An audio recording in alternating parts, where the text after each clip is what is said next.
sometimes you need to like find things that inspire you.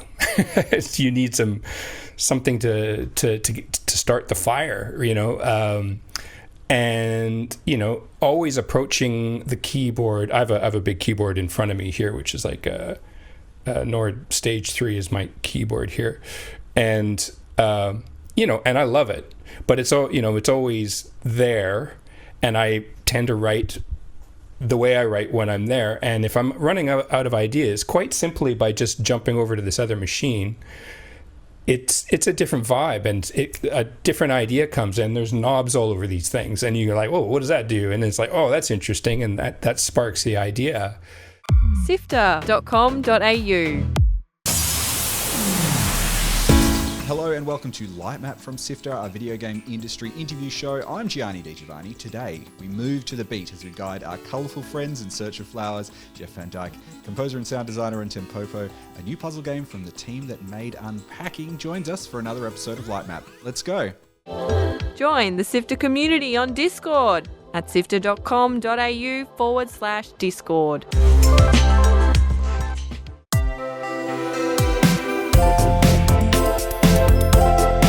Music is an integral part of any game. Can you imagine some of your favourite titles without their epic scores? But every now and then you get a game where sound is the puzzle. When it all comes together, you hear a chorus of success. Jeff Van Dyck is the BAFTA award-winning composer and sound designer on Tempopo from Queensland's Witchbeam. Welcome back to the show, Jeff. Hello, Gianni. How are you? Fantastic. And I'm really excited to talk a little bit more about your musical game. And so let's start with that. What is Tempopo? Tempopo is, I guess it's a musical puzzle game based in these magical gardens that float in the sky. They're like dioramas, really. And you are tasked with rescuing flowers that have blown away from their home garden by a tornado that was caused by the musical band played a song so bad it caused a tornado, which is crazy concept. Have you had a gig like that, Jeff? And so you got to rescue the flowers, and the lead character, Hana, has to call upon her friends, the Tempopo, to help her rescue them. And but the Tempopo aren't that smart, so they need a little bit of guidance. And so the game is that you place instructions in the world to guide these Tempo towards the flowers to rescue them, and then to escape through the exit. And it's a lot of fun. It's actually, it all happens in time to music, which is interesting. Because when I first saw the prototype that Sonatin, my business partner, showed me, I just noticed everything happening at that rhythm, at that beat. Like they were just hopping around. It was silent when I tested it. And I just immediately saw the rhythm in it. And I thought, well, let's just make everything musically, like let's sync all the music to that. And so the whole game is at 120 beats per minute. And yeah, it just... and everything happens in time to the music. It's really cool. It is really cool. It's lovely to listen to, and each time when you sort of put your instructions down, it sort of feels like the music sort of changes. Is that sort of based on that? Because the sort of thing that reminded me of was like a step sequencer, which is like a very simple style of musical. Yeah, I mean, like really, there's sort of 4 major contexts of music in the game. When you first get to a level, you're in thinking mode, so the music is mellow, smooth pad sounds and synths. The flowers themselves are humming and kind of beckoning you. They some of them flowers are like voices, some of the flowers are horns or flute and stuff, and they play little melodies. It's very relaxing. You place the instructions, you hit play, and then we switch to what we call the action context. Now the beat kicks in. And that song has a kind of a groove, again, 120 beats per minute. And the music is like the flowers start performing with more intent now. So I guess in some ways it is a step sequencer in that they are, they've changed from one state to another. And then when you succeed, we switch to the success music, and the success music is actually the same as the action music, except I've remixed it and I've added more bass. I've made the drums fatter. I've made it all just go to 11 basically, and it feels really satisfying because you feel that build up from the thinking to the action to the success. And of course, if you get it wrong and some tempopo meet their demise, you get the failure context as well. So it's actually quite simple, but because everything is in time to the music, all the transitions are super smooth, and it just feels really, you know what I mean? It's a very smooth transitioning effect, and the music just sort of sneaks up on you and grabs you, I find. So yeah. Can you tell me a little bit more about, I guess, some of the technical design behind actually making that work? Like, as you said, you've got like a set beat. You don't have to worry about anything. You just jump in where you need to. But right. What does it take to actually put that into the game and those cues that you're pulling from the game to change that sound? Well, I mean, from a technical point of view, we're using software called Wise, or WWise, which is commonly used in a lot of games. We used it on Unpacking as well. I guess from a creative technical point of view, I would start with writing somewhere between the thinking music and the action music, because quite literally the thinking, the action, and the success are in fact all the same song.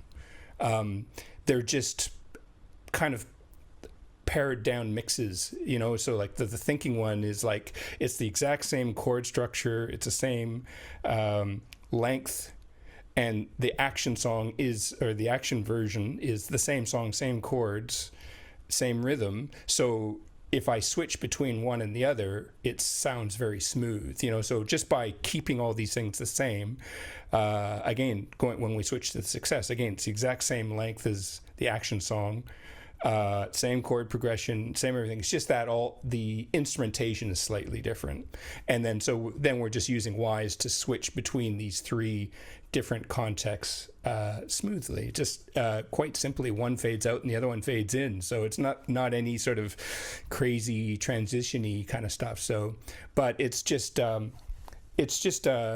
guess a simple idea well executed, I guess. I'm curious if you can sort of expand a bit more on sort of your like compositional process in terms of that, and talking about how, what did you look at and the world design that's in it, and like when you're thinking about instrumentation, when you're thinking about the pieces that you were going to like make up each of these different mixes effectively of the same song. What were you thinking about? First thing I had to do is get my happy on. Like, this is a very happy game, and I've worked on a lot of games, a lot of like war games and battle games, and happiness is a very small part of those games. Tempopo is all about happiness. Happiness and chill, I guess. So the first thing was just I had to get myself in that mood, but it wasn't too hard because I would always look at the game while composing, and it's a very cheerful looking game. Then somewhere along the line, I came up with this idea that each season should sort of have its own genre of music, and the genre slightly changes from season to season. So the spring one is probably the hardest one to describe, but it's a kind of, a little bit like ambient electronica, a little bit funky. So that was spring. The three, and they also have vocals, because the flower in spring is the rose, and it has a voice. So side note, the voices are my wife Angela and my daughter Ella. So they sing all the little doot-to-doos and la-la-las that you hear in there. So I guess when I was going to write some music for spring, I had my genre picked out. I knew the instruments were going to be vocals and those sort of things. But then when we went into summer, like the visuals of summer are like a cruisy summer evening, fireflies and, and for some reason I decided kind of reggae / ska kind of vibe was summer. And so all 3 summer songs have that kind of genre. And then, obviously there's the with each genre, there's rules about the music, and like how do you make reggae? Well, it's a particular way you play the guitar. The drum beat lands on that particular count, and it just sounds like reggae.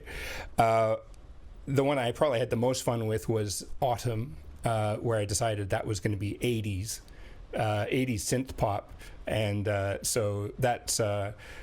Like, as you can see, I got a bunch of synths over here, and it was a lot of fun to play with those on the Autumn songs.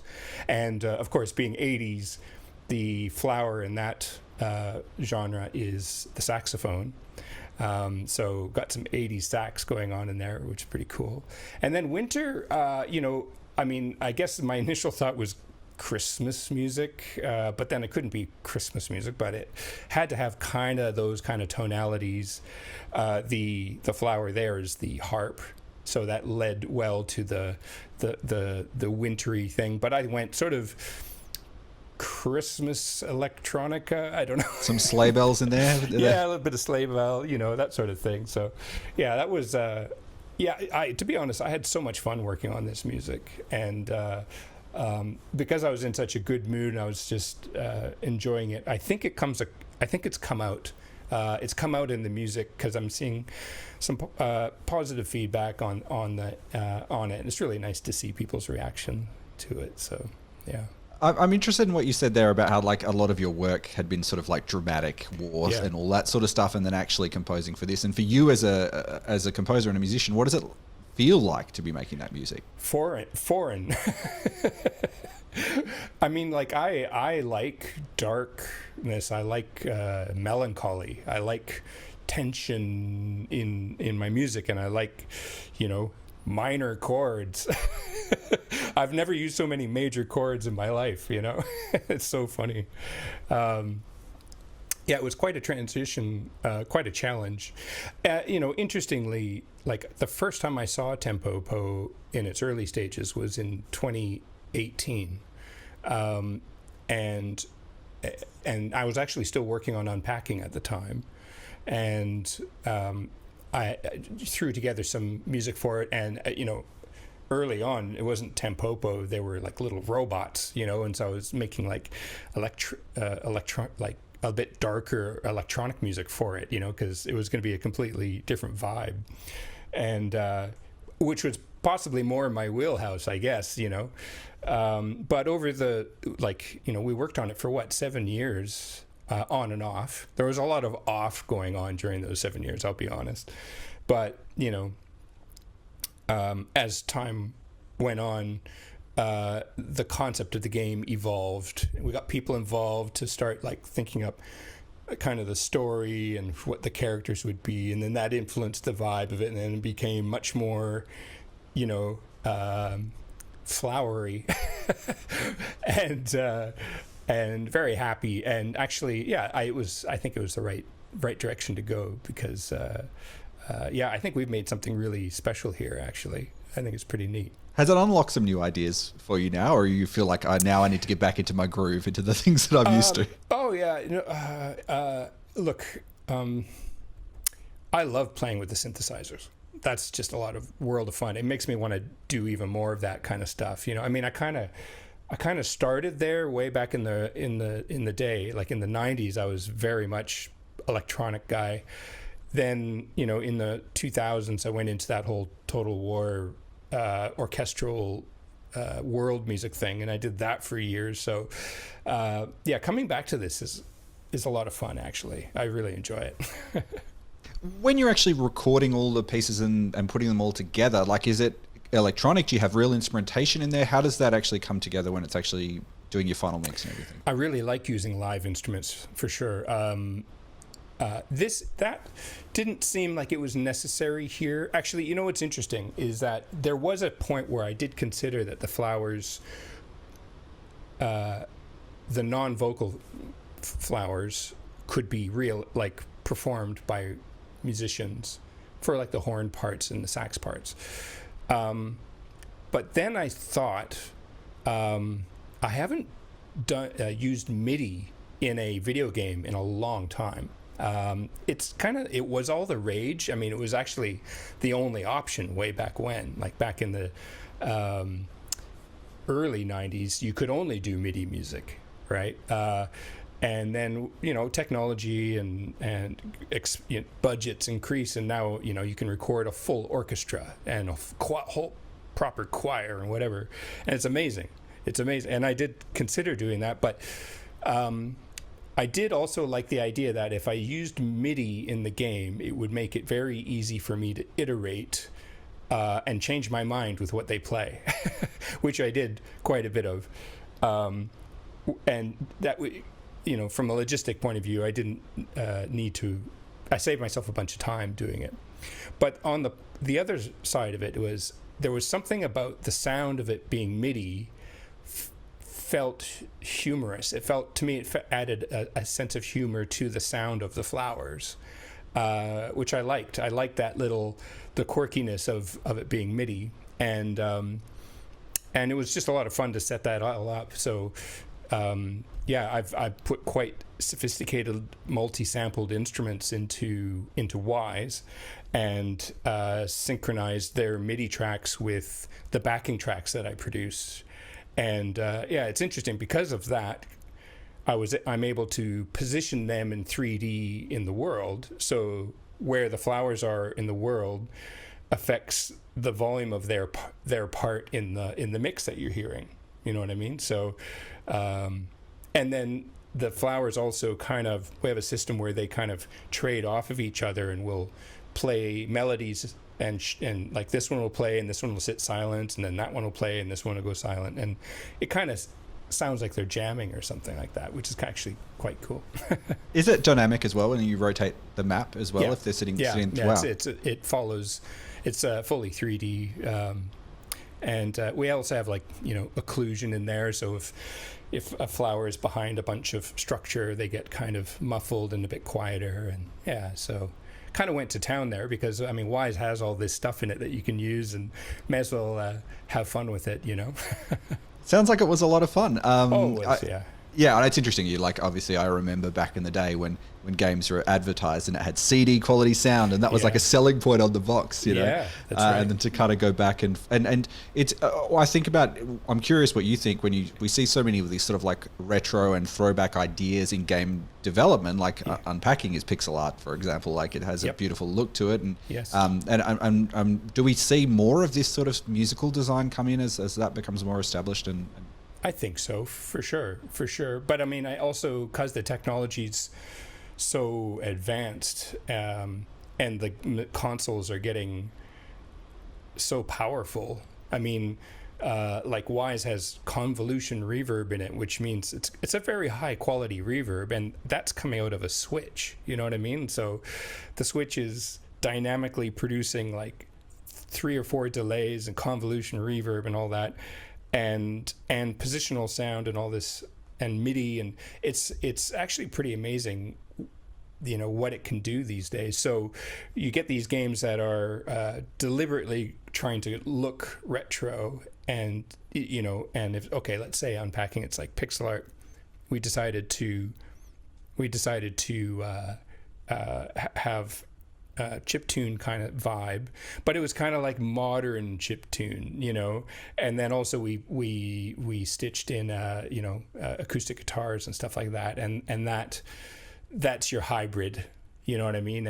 And I think that's what we're going to see more of is these throwback but remixed, or reimagined, that sort of thing.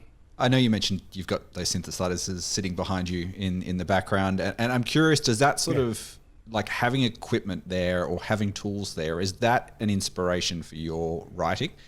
It is, and actually, you see, it's interesting when you're a composer. I mean, I can't speak for all composers, but when you have to write a whole whack of music, sometimes you need to like find things that inspire you.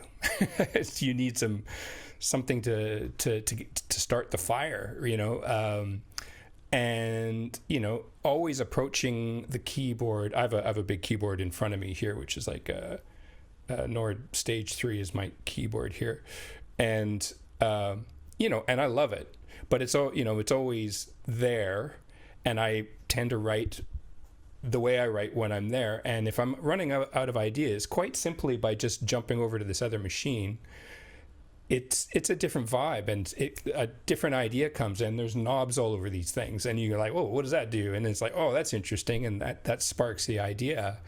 And then I was starting to go, I was just trying to conjure up more ideas. I'm like, okay, on this song, I'm only going to use that one synth. I'm going to make it do all of the sounds. And then on another one, I would choose a different one.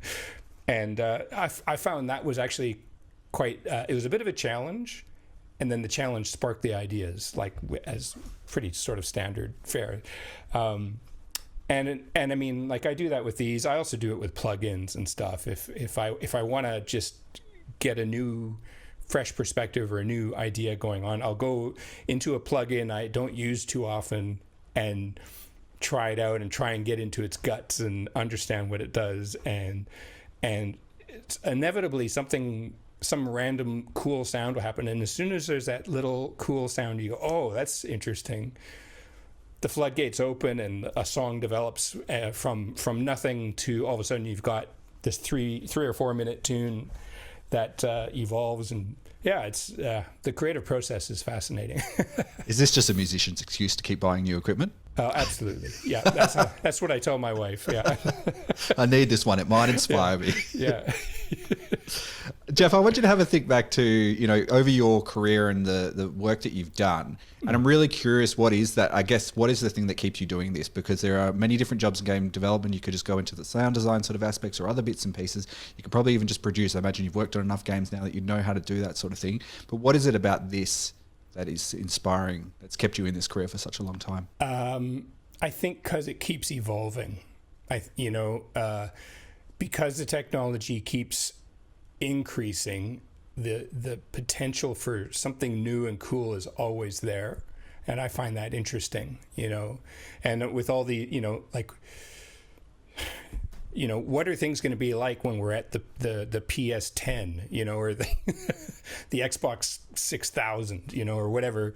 Who knows what we're gonna be able to do? And I find that fascinating. That's what keeps me going in it. That said, there are other aspects of game development that I'm exploring these days. I've been picking up Unreal scripting and doing a bit of game design myself. Yeah, I'm actually working on my own game on the side, just because... You got to tell me more about that. Come on, tell me more. I could tell you a little more about it. I have another business partner named Sean Trainer, and he and I started up another company called Chinfinger. So that's very much... And we are making a game called Squidge. And so I'm on that one. I don't know if I'm going to do the audio on it, to be honest. I think I'm actually I'm really enjoying being mostly in charge of programming it, which is quite a challenge and quite a shift for me. But it's I've just kind of always wanted to dabble in that aspect of things, and I'm very technical with what I do in music anyways. I'm very computery music electronic guy, and so I actually take quite naturally to programming. So yeah, it's I find it as satisfying as creating music, so which was a nice surprise actually. That is really interesting. That's fascinating. I'm curious, as you said. Like, the first thing I thought was like, is there a natural affinity, of course, coming from building out music in an electronic way, and then the rules and structure of writing code? It could be, you know. I mean, and the thing is like the number of people that I know, it's so common for somebody to like start out as an animator, and then an animator becomes a programmer. I know at least 5 animators who became programmers. You know what I mean? Which is bizarre. I don't know what it is about that, but then again, when I see what animators do to make animation happen, if you look at the tools they use, and then you look at a DAW, like a piece of audio software, they're very similar looking programs. You know what I mean? You're talking about tracks, and you know, I'm manipulating audio over time, they're manipulating motion over time, and there's curves and, you know, all this sort of stuff. They're thinking about bones and I'm thinking about notes, but you know, you know, we use these programs, audio programs, to create you know, smooth transitions and stuff, and changes from one state to another, and that's exactly what you do in animation as well. So yeah, I feel like I'm digressing a bit here, but yeah, I find it interesting that I've seen, just a lot of animators make a similar transition that I'm actually kind of going through myself. So yeah, it's interesting. Like when I started editing video, I learnt using Flash, and you build things in keyframes and go all that there, and you do put your automation into all of that sort of stuff, and that's very similar to what you do with audio and with video editing as well. So that's true. A lot of similarity between those things as well. Jeff, I'm curious because like at the moment in creative arts, there is a pressure on everything, anyone who makes anything, by generative AI. And I'm really curious about what you think about that, specifically for people who are looking for their first job, because you know, working with a small team and doing your work there is often the place you can kind of make your name for yourself. But but music is expensive, and it costs an extra person if you're a small team. I can understand there would probably be a pressure from a small indie team to just go and get a tool to do that. And I'm curious your thoughts about that. Yeah, it's a definite threat. I mean, I can only imagine that. I mean, I haven't used the AI tools yet. I don't know if I'm going to, but I can assume that somebody will be able to go, well, rather than hiring me to work on their game, they could make the AI come up with something that sounds like something I might write.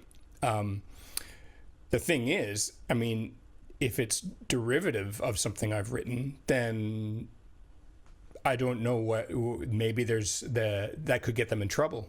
You know, I do know that APRA, the performing rights organization that protects Australian composers and musicians, they are well aware of AI and have been exploring, you know, what kind of effect and what kind of protection they can give us composers in this situation.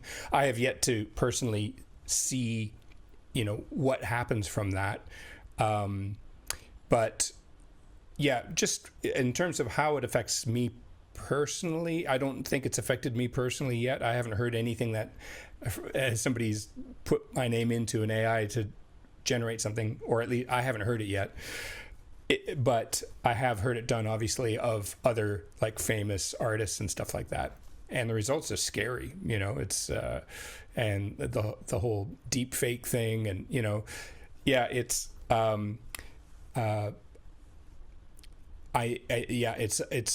it sort of makes me feel like for people up and coming, it might, you know.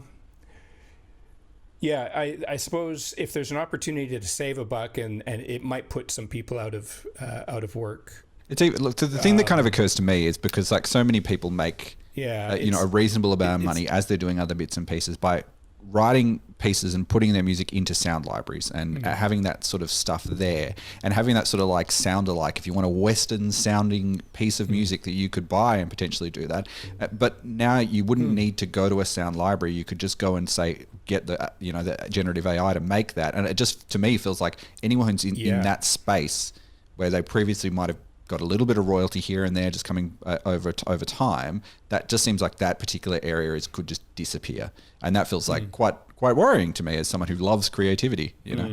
Yeah, it is a bit worrying. I don't know where it's going to go. I don't know if anybody does. I, because I mean, I think in the worst case scenario, you get a company like Spotify, and they go, okay, well, what we'll do is, rather than distributing music from record companies and artists, that we'll just generate our own music and distribute it on this massive platform we have, and we can pay ourselves the royalties. The thing is the music going to be any good? I kind of doubt it, to be honest. Certainly it's not going to be able to replace live performance. It's an interesting space to be in, isn't it? It is. I just watched Hans Zimmer play live last night in Brisbane here, and I can't ever imagine AI replacing what I just saw. So the live music is safe.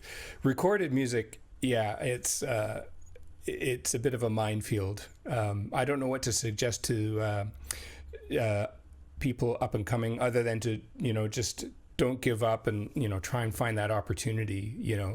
And get your make sure your music's easily heard. And that you can, when you meet somebody who is a dev who might be looking for music, just make it easy for them to hear what you do, and but AI is uncertain. It's not looking good for journalism either, so we can probably both be right. sitting so thing, true, right? Totally taking everything that would go from there. Even voice, like Yep. I work in radio, and my voice is where I make my money from, basically, and Yeah. it's very easy to take voices now and clone them. So it's really it's a really challenging space to be in, and It is. I'm really interested in that. Jeff, I don't want to finish on that note. I really want to know what you are most proud of in this particular game. Is there one little bit that you just go, every time you hear it or every time you see it, you go, geez, that was great? It's there's a cool little thing that happens in the game. Basically, whatever music is playing is always telling Wise what key it's in, right? So, and because Wise always knows what key the song is in, any sounds that I have in the game can play in the key of the current backing track. And so I made all of the UI elements follow that. And you'll notice, if you're just going through the menus, that there's these chords that play when you're changing menus, and the chords always seem to match the backing track. And that's because the track is telling Wise what key it's in at any given moment. And it goes to, even when you finish a level, the number of flowers you rescued counts up, and it goes dun, dun, dun, dun. And those little bell sounds have to, for that to work musically, it has to know what chord is currently playing, and that keeps and that obviously magically updates. And it's actually, when I look at it, it's like all I did is, there's the song, and I went over it and I put all these markers as to what chord that is, and then that sets this parameter in Wise, and it just transposes the sounds accordingly. And it's such a simple thing, but I really like the way that turned out. So yeah, that's the little subtle thing that I like in there. I love that. I'm going to fire it back up and just listen to the menu and just listen to the end of levels. The menus. Just move through, just have a listen to some of the stuff you've done. You can find Tempopo on PC, on Xbox, and on Switch right now. You can check the episode page on our website to get links if you wanted to play. Jeff, thank you so much for joining me. No worries. Thanks for having me. This has been Lightmap, Sifter's interview podcast. Sifter is produced by Kyle Paletto, Fiona Bartholomeus, Adam Christou, Courtney Smith, Chris Button, and Kat Jan. This episode is edited by both senior producer Mitch Lowe and me. I'm Gianni Di Giovanni, Sifter's executive producer. Thanks to Audio Technica Australia and Apple for their support of Sifter. If you're online, check out our social media, particularly on Instagram at the moment. Kat is doing a ripper job at making that really fascinating and interesting, and doing some really cool stuff there. So that's at Sifter HQ on Instagram, but that's the account name on everything. So if you want to find us on whatever platform, and not Twitter anymore, but everyone else, Sifter HQ is where you'll find us. That's all the time we have for now. Until next time, have fun.